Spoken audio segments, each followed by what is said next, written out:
બનાસકાંઠાના પાલનપુરમાંથી ઝડપાયું છે 35 લાખનું શંકાસ્પદ ઘી। આપણે કહી દઈએ કે પાલનપુરના ચંડીસર જીઆઈડીસીમાં ફૂડ વિભાગે રેડ પાડી હતી। શ્રી સેલ્સ પેઢીમાંથી 35 લાખની કિંમતનું શંકાસ્પદ ઘી પકડી પડાયું છે। ફૂડ વિભાગે 5.5 ટન જેટલો જથ્થો કબજે કરીને કામગીરી શરૂ કરી છે।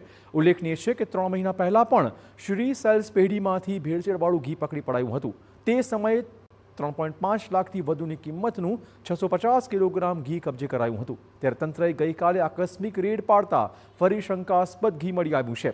હાલ ગુમર બ્રાન્ડ ઘીના 15 કિલોના 124 ટીન અને લેબલ વગરના 15 કિલોગ્રામના પેક ટીનના 232 નંગ પકડી પડાયા છે, જે મુદ્દે હાલમાં કામગીરી થઈ રહી છે।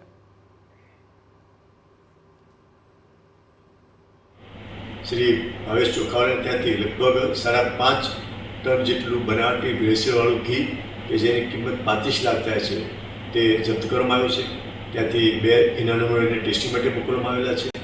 આ જ વ્યક્તિ ગયા મહિનામાં શ્રાવણ માસમાં એની જે ફેક્ટરી છે જ્યાં ફૂડનું લાયસન્સ છે ત્યાં અમારી ટીમે દરોડો પાડ્યો હતો।